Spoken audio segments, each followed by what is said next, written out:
Hello everyone, good morning.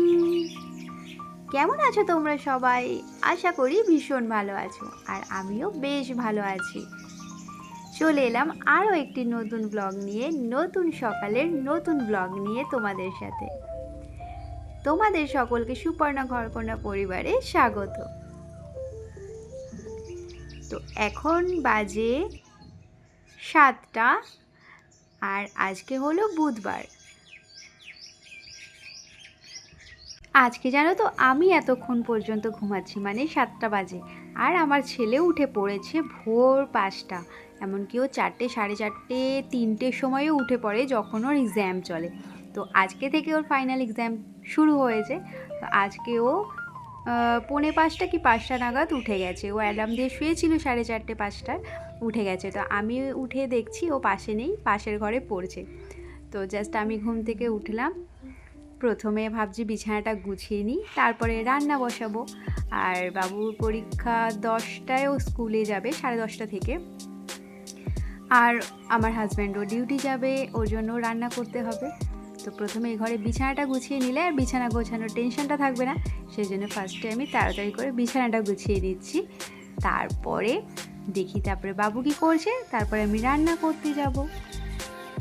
তো তোমরা দেখতে থাকো আমার ব্লগটা।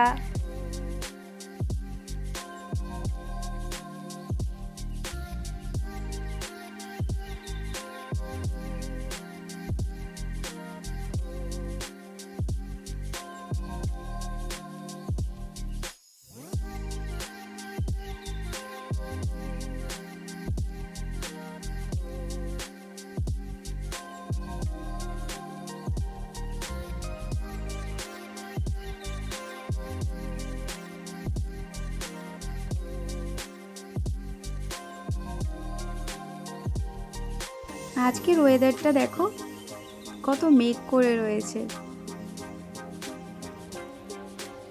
কোনো রোদ ওঠেনি, কিছু না।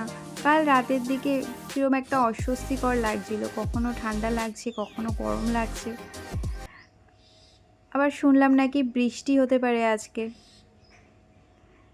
কারণ এখনও তো দোল আসেনি। দোল অবধি তো শীতটা থাকে আগের মতো, যদিও এখনও ঠান্ডা থাকে না, তবে দোল অবধি একটু শীত শীত ভাব থাকে। সেজন্য হয়তো আরেকবার বৃষ্টি হলে একটু শীত শীত ভাব আসবে, আর দোলের পরে একেবারেই আর ঠান্ডা থাকবে না। তো দেখো, আমার বিছানাও গোছানো হয়ে গেছে। এই যে আমার বিছানা গুছিয়ে ফেলেছি, পরে ঘর টর মুছবো, এখন আগে রান্নাটা করে নেব। তো আমি ফ্রেশ হয়ে ব্রাশ ট্রাশ করে একেবারে চলে এসেছি, ফার্স্টেই রান্না বসাবো। তো আমি আজকে ডিমের ঝোল আর ভাত করব, কারণ আর বাজার করার মতো আমার বরের সময়ও হয়নি, আর তাড়াহুড়োও আছে, 10টার মধ্যেই আমাকে করে দিতে হবে। তো আমি এখানে দেখো ডিম সেদ্ধ বসিয়ে দিয়েছি। আর এই জানালাটা খুলতে আমার খুব ভালো লাগে, কিন্তু এতটাই হাওয়া দেয় যে আমি বন্ধ করতে বাধ্য হই, আবার খুলি আবার বন্ধ করি। কারণ ওই দূরে যে গাছটা দেখছো ফুল ফুটে রয়েছে, সেটা দেখতে ভিউটা এত সুন্দর লাগে। তো সেই জন্য মাঝে মাঝে খুলি আবার বন্ধ করে দিই, কারণ গ্যাস নিভে যায় না হলে। তো এইভাবে করেই আর কি চলে আমার। দেখো, তোমাদের সাথে গল্প করতে করতে এদিকে আমার ডিমের আলু কষানো হয়ে গেছে, মশলা বেটে একেবারে ডিমের আলু কষিয়ে নিয়েছি, ডিম ভাজা হয়ে গেছে। আর এদিকে ভাতও উপর দিয়ে দিয়েছি, বা গড় দিয়ে দিয়েছি, তোমরা কে কী বলো জানি না, আমার মা বলে গড় দিয়ে দেওয়া, তো আমিও সেটাই বলি। আমি একটু উচ্ছে আলু ভাজবো, তো সেজন্য এখানে উচ্ছে কেটে নিয়েছি, আর আলু দিয়েছি, আর একটা ছোট একটা পেঁয়াজ দিয়েছি। উচ্ছে আলু পেঁয়াজ দিয়ে একটু বেশ কড়া কড়া করে ভাজবো। আর ডিমের ঝোলটা দেখো কত ইয়াম্মি লাগছে। আর বাবু বললো একদমও ভাত খেতে পারবে না, কারণ একটাই ছুটি হয়ে যাবে, তখন এসেও ভাত খাবে। তাই বললো মা আমাকে একদম হালকা খাবার দাও। সেজন্য ও নিজেই বললো আমাকে বাটার টোস্ট দাও। তো একটাই কলা দিয়েও বাটার টোস্টটা ওর জন্য রেডি করেছি। তো এইটাই ও খাবে। ব্যাগ ট্যাগ গুছিয়ে নিচ্ছে, জলের বোতল নিচ্ছে। এই যে গোছানো হয়ে গেছে, এবার খেয়ে নিলেই তারপরে ও রেডি হবে, ওর পাপা ওকে দিয়ে আসতে যাবে। আমি এদিকে বরের খাবারটা গুছিয়ে দিচ্ছি, কারণ ও চলে এসছে। এ দেখো, ওর খাবার এখানে গোছানো হয়ে গেছে, আর ওরটাও প্যাক করব। বাবু ওর রেডি, এবার আমার চাপের কাজ শেষ, এবার আমি রিল্যাক্স হয়ে সব কিছু করব। এখন আমি নিজের জন্য বসিয়েছি চা, আর চা বসিয়ে চলে এসেছি এই ঘরে, কারণ এই ঘরেই তো আমি সমস্ত জামা কাপড়গুলো মেলে রাখি, যেগুলো শুকোয় না। আর বাবু জামা প্যান্ট ছেড়ে রেখে গেছে, যেগুলো কাচতে হবে ওগুলোও বার করব, আর যেগুলো শুকিয়ে গেছে ওগুলো সব ভাঁজ করে রাখবো। তো যতক্ষণ চা হচ্ছে, যতটুকু হয় এই ঘরের ততটুকু গোছাবো, তারপরে চা খেয়ে ঘর মোছামুছি যা কাজ করার ওগুলো করব। তো ফার্স্টে এগুলো গুছিয়ে নিই, যে কটা জামা শুকিয়েই গেছে, কোনোটা আর ভিজে নেই, সেগুলো গুছিয়ে নিচ্ছি।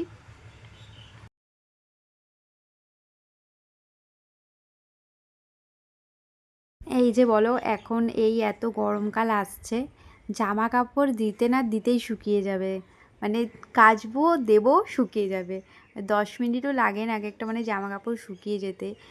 একটু ভারী হলে একটু সময় লাগে, চাদর যাই কিছু বলো মেলবো শুকিয়ে যাবে। তো সেটা একদিকে ভালো লাগে, কিন্তু আসল কথা হলো আমার গরমকাল একেবারেই ভালো লাগে না, একেবারেই। শীতকালে আমি কাচুমাচু হয়ে থাকবো তাও ঠিক আছে, কিন্তু শীতকালটাই আমার প্রিয়।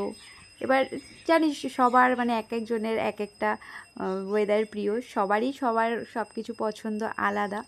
তো তেমনই আমার শীতকালটা প্রিয়, আর আমার জন্মও শীতকালে, জানুয়ারি মাসে।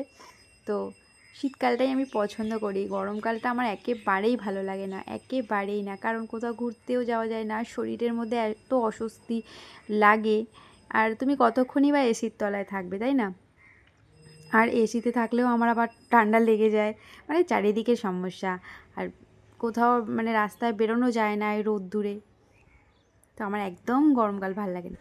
আমি চা বানিয়ে নিয়ে চলে এসেছি।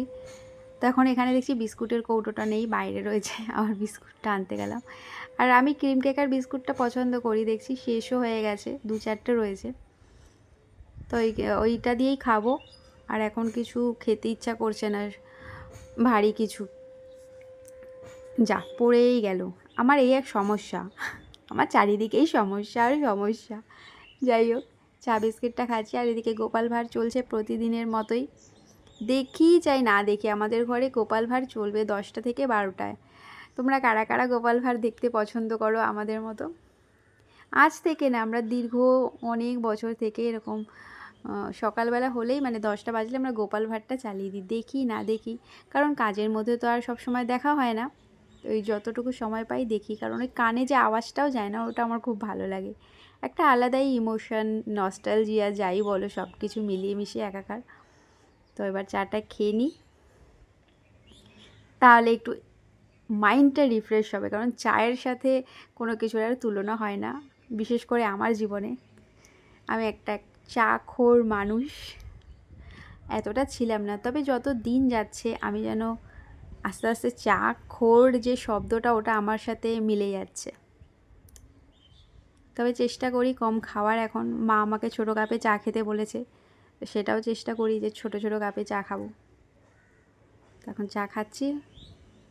আমি রান্নার জায়গাটা একটু গুছিয়ে নিলাম, দেখো এখানে মিক্সিটা ছিল, কিন্তু ওটা নামিয়ে এখানে বাসন রাখার ঝুড়িটা তুলে দিয়েছি, কারণ আমি বেশিরভাগ শিলপাটাতেই মশলা বাটি, আর মিক্সিটা তখন যখন দরকার হবে তখন তুলে ব্যবহার করব। তো নিজের মতো করে একটু সুন্দর করে গুছিয়ে নিলাম, দেখো কেমন লাগছে বলো। আর দেখো ঘরটাও ঝাড়পোছ করে একেবারে মুছে নিয়েছি, পাশের ঘরটাও মুছে নিয়েছি। এই যে দুটো ঘরই মোছা হয়ে গেছে। এদিকে আমার ঘর পরিষ্কার করার কাজ শেষ, এবার স্নানে যাব। ততক্ষণে বাবু চলে এসছে, তো ভাবছি ওকে খেতে দিয়ে একেবারে নিশ্চিন্ত মনে স্নানে যাব। এই যে ওর খাবার দিয়ে দিয়েছি, চিংড়ি মাছের তরকারিটা দিইনি, এটা ফ্রিজে ছিল, আর অনেকটা ঝাল হয়েছে বলেও খাবে না, শুধু দুটো মাছ তুলে দিয়েছি। আর এই হলো আমার এখনের অবস্থা, স্নানে যাব। তো বন্ধুরা, আজকের মতো ব্লগটা এখানেই শেষ করলাম। কেমন লাগলো ব্লগটা অবশ্যই জানিও। আজকের মতো টাটা।